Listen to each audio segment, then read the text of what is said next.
Layo ko sa kanila. Kaya try ko sa labas kung gaano kainit. So, sobrang init talaga mga kasing ko. Talagang hindi mo kaya maglakad-lakad ng itong oras. Imagine, magna 9:30 lang going to 10. Kaya dito ko muna tatapusin yung habang pala ako makaistorbo ako sa nag-aaral. Adios mga kasing ko. See you in next vlog. Habang wala pang klase, mga maliit, 10 pa daw sila pag klase. Naglalaro muna ako. Tuwang-tuwa si Misma. O si Alema. 10 pa kasi klase nila. Si Sophie, si Alema 10 pa klase nila. Nalaro muna ng dalawa. Ayan. Ayan. Nakakatuwa itong mga bata ito. Enjoy na enjoy lang. Ikot ko kayo dito sa likod. Ipakita ko yung prutas sila. Ang dami bunga. Yung langka. Ayan si Tia Mami. Ayan. Bon dia! Ahora mera prutas si Jaka. Mga kasingko. Tingnan mo naman yung prutas dito. Itutur ko kayo. Ang ganda dahil prutas.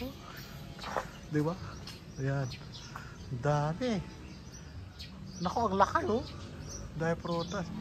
Ayun dahil prutas. Naubo nga yung prutas sa Tia Mami. Talagang binibili sa Tia Mami ng prutas. Langka. Ayan, ang dami. Ito, Tia Mami, swerte ha. Ahora mucho fruta.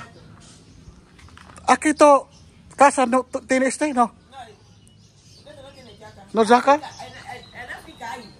Pero me ha visto mucho. ¿Ha visto ahí? Sí, pero este mucho bien, ¿no? Oh. Posible, ve la vista, mira esto posible coger para cocinar. Ven, han hecho cogerme una pieza para cocinar. Sí, tenga buena mano.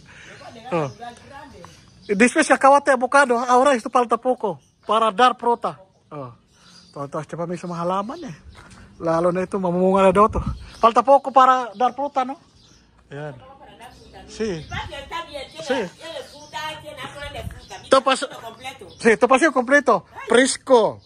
Tiene fruta. Tengo fruta de yaca, tengo fruta de aguacate, tengo moringa. ¿Dónde to animal? Antes de pasear. Pasear después. Pasear. Cuando llega a las 4, todos vienen a dormir. Ajá. Esto, pollo. Y galina. Galina, pato, ¿dónde pato? Está. ¿Dónde? Está ahí. En la otra casa ahí, pasear. ¿Pasear? Sí. Después a las 5. Las 5. Ahí. Todos vienen de conoce el camino. Este animal es inteligente, ¿eh? Educado. Todos los animales están educados. Sí. Gallina, galina, todo. Pasean. Cuando llega a las 4, todos se empiezan. Sabes casa. Todo inteligente, ¿eh? Ayan. Sabi niya, Mami, yung mga hayop doon, yung mga matalino. Pagdating alas 5, umuwi daw. Pasyal ko sa gilid, Natuwa ako talaga sa sa langka, dahil bunga. Dahil bunga, Diyos may napakadami. Yan, Yan.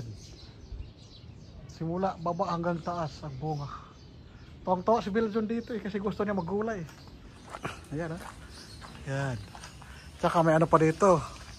Mataba na malunggay, Yan. Pang sinabawan, ulo ng isda, Sarap niya, Diba? Ito yung surrounding si Tia Mami. Ayan. Ayan. Diba? Nakakatuwa. Ayan po, naglaro ang dalawa. Team pa kasing klase.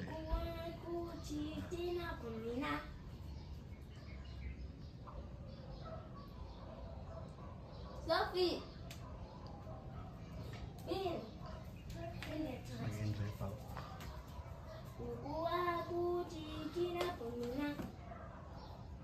Lalaro. Naglilibang pang dalawa.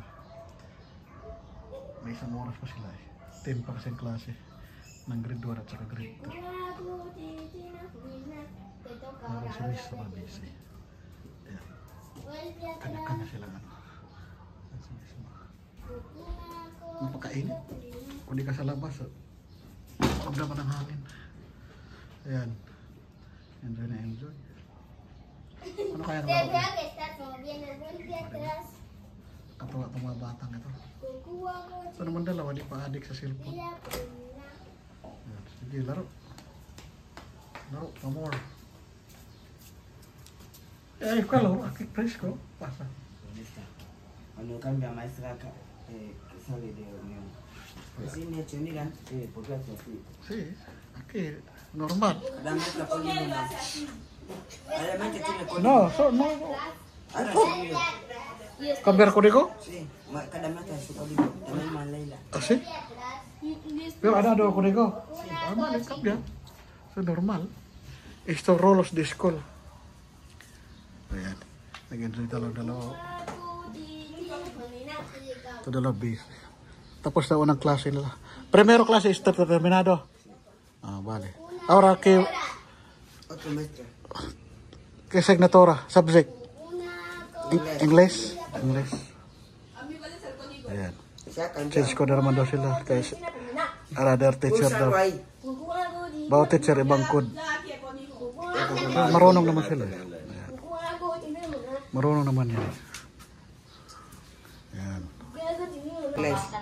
Sige, ayan, nagsusulat na sila. Pune, escribir? Sí. Vale, magsulat ka. Ayan na. Sila. Patuloy yung kanila online. Nasa misma. Susulat din. Ayan. Ito yung assignment. Ay, nagsusulat din.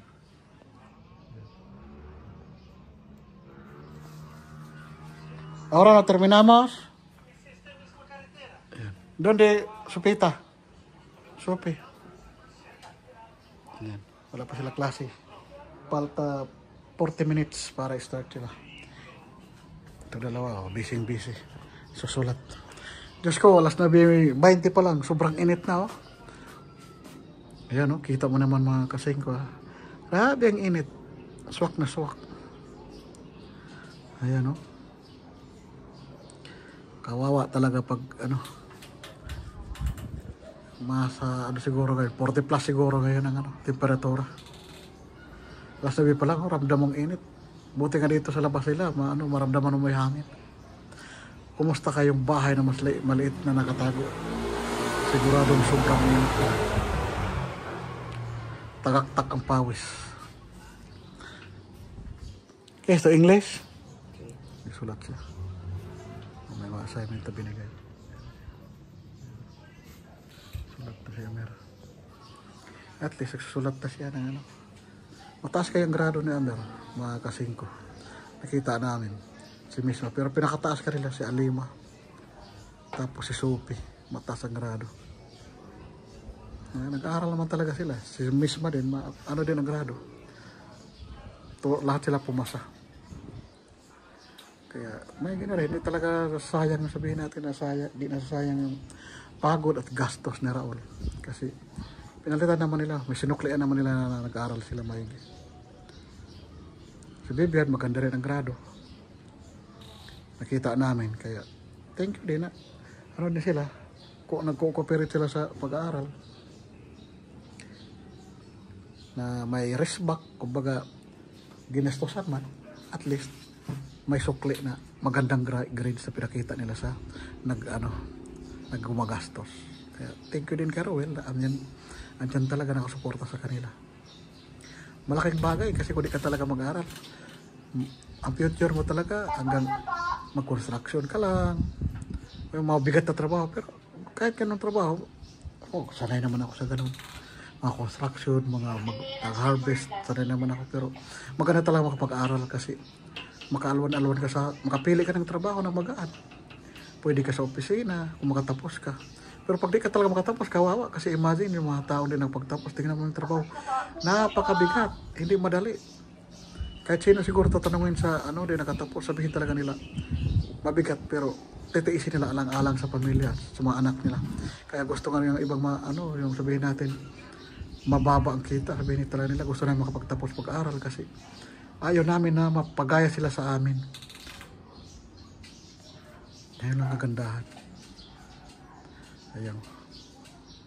Tayo mag-iima masyado. Good morning po. Napakatirik ng araw. Umarin. Mag alas 8 pa lang. Ngayon po walang klase ng mga bata. Online sila kasi hindi sila pinapasok ng school kasi sobrang init na, mataas ang heat index ngayon. Kaya online classes sila. Tingnan mo na, umaga pa lang. Oh. Kaya bantayan mga anak niyo, huwag ma-dehydrate. Lagyan ng tubig lagi sa tabi para makainom. Hindi pwede pabayaan, huwag din palabasin kasi napakainit. Hindi lang naman dito, so may isa yung dineclare na dinag-classes. Pati naman di Metro Manila, ibang lugar dito sa Luzon.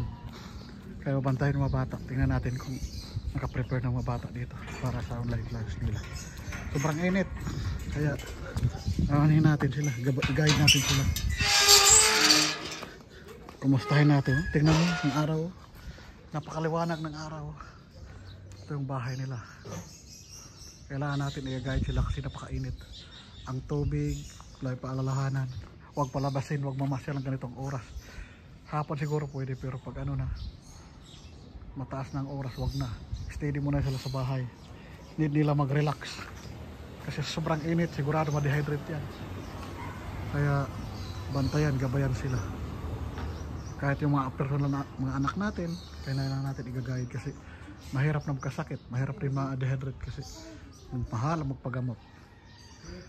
Marami nga daw na nanghimatay sa ibang lugar dahil sobrang init kasi humid kasi siya. Kaya tayo, babantayan natin sila. Kawawa kasi mga bata papasukin sobrang init, lalo na sa school natin na walang mga aircon. Okay lang sa ibang private kasi may mga aircon, pero sa ibang mga school wala, ay kawawa talaga. Kaya need natin sila gabayan, kaya babantayan natin sila. Buti mahangin-hangin, alas 8:20. Ayan, simula na po sila. Ay maana ginagawa. Ayan, pero palabas ko sila kasi mainit sa loob. Hoy, to Raul, Dali Raul, Mirar. Está bien? Pero po siya. Sa loob siya nag-aaral. Online class yan. Ayan. Ito mga maliit, tumaya pa daw sila.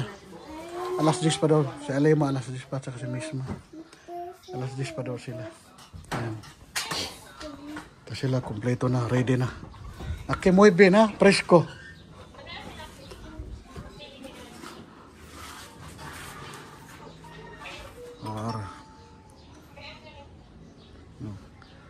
Escuela calor, ahora aquí fresco, muy bien. ¿Empezamos? ¿Dónde? Sí, conectar. Yan, napakainit kasi mga kasingko, kaya need talaga na tama lang sa bahay ang klase nila. Kasi kung sa school, nako, sobrang init, sigurado tagaktak ang pawis. Kaya need talaga na subaybayan mga bata. Hindi pwede diretso. Sa init pa lang, sigurado talaga na maramdaman nila ang bagsik ng araw. Kaya okay din desisyon ng school. Sa bahay lang para sigurado na di sila mainitan ng husto. Kawawa ang mga bata pag sobrang init. Need talaga na sila, babantayan na di sila makalibot ng tubig, lalo ng mga bata ngayon Diyos mayo, puro sa gadgets. Pero kung klase naman okay lang. Klase, assignment, need internet. Pero kung sobrahan din ng internet na hindi nag-aaral, hindi maganda. Igagabay lang talaga sila, gagahid. Needed nila yun. Kaya tamang-tama din na sinabi ni Tia Mami na bantayan, pagdating ng gabi, i-off daw para sigurado na matutulog silang maaga. May point naman din si Tia Mami. Kaysa masubrahan sila sa internet, di natutulog. Sino magsasuffer kung di sila lang, di ba? Pagdating sa school, kung lagi internet sila, nakatulog sa upuan, tapos sila makakonsentrate. Kaya babantayan talaga maigi. Yun talaga ang tamang ni Tia Mami.